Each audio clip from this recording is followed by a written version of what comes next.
일을 잘하면 보수를 올려주는 것이 아니라 일을 더 맡긴다. 지나치게 헌신하면 헌신짝처럼 버려진다.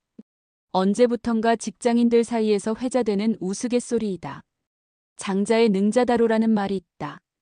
재능이 있는 사람은 남보다 더 수고스럽다는 뜻으로 재능이 타인에게 드러나면 하지 않아도 될 일을 하게 된다는 것을 비유하는 말이다.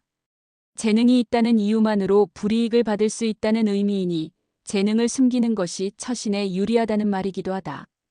이외에도 취유자잔, 훈이향자소 등과 같이 재능을 드러내지 말라는 경고들이 적지 않은 것은 자신의 재능을 감추지 못하여 화를 당한 사람들이 적지 않았음을 짐작하게 한다. 육도 삼약에 매가 다른 새를 습격하려 할 때는 낮게 날면서 날개를 움츠리고 맹수가 다른 짐승을 습격할 때는 귀를 내리고 엎드린다. 이와 마찬가지로 성인이 장차 움직이려 할 때도 반드시 어리석고 무능한 것 같은 태도를 보이는 것이다라는 말이 있다. 충분한 역량을 지니고 있더라도 그것이 세상에 드러나면 제대로 발휘될 수 없음을 일깨우는 가르침이 아닐 수 없다.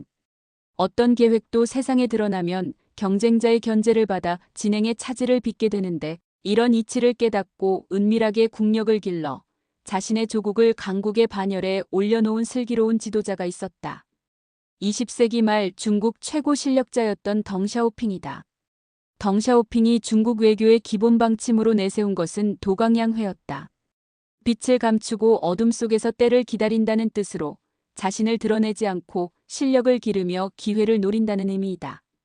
1978년을 기점으로 중국은 덩샤오핑의 주도하에 개혁개방 정책을 본격적으로 추진하게 되는데 그 과정에서 경제성장을 위해서는 자본주의 요소도 필요하면 도입해야 한다는 세력과 순수사회주의를 고수해야 한다는 세력이 갈등을 빚었다. 그런 와중에 학생과 지식인의 주도로 개혁개방을 정치적 민주화로 연결하려는 움직임이 나타났고 그 대표적 사건이 천안문 사태였다. 이후 미국을 비롯한 유럽 여러 나라가 천안문 사태 무력 진압에 항의하면서 제재를 가하는 상황이 전개되었고 때마침 베를린 장벽의 붕괴와 소련의 해체로 체제의 정당성마저 위협당하는 상황에 봉착하자 덩샤오핑은 위기 타개를 위해 대내적으로는 개혁개방을 가속화하면서 대외적으로는 낮은 자세를 취하자는 이른바 28자 방침을 내세웠다. 냉정관찰, 온주진각, 침착응부, 도강양회, 선우장졸, 결부당두, 유소자기가 그것이다.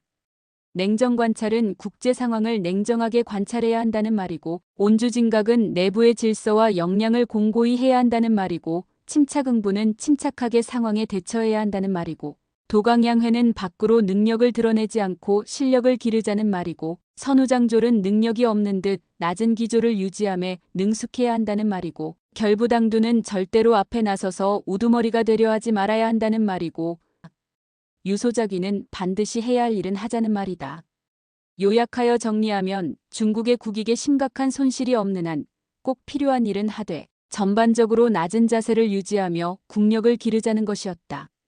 이런 정책을 기조로 1990년 초 개혁개방의 속도를 내면서 중국은 급속한 경제성장을 이루었고 그런 토대 위에서 군의 현대화에도 박차를 가하여 미국 다음 가는 군사강국으로 도약했다.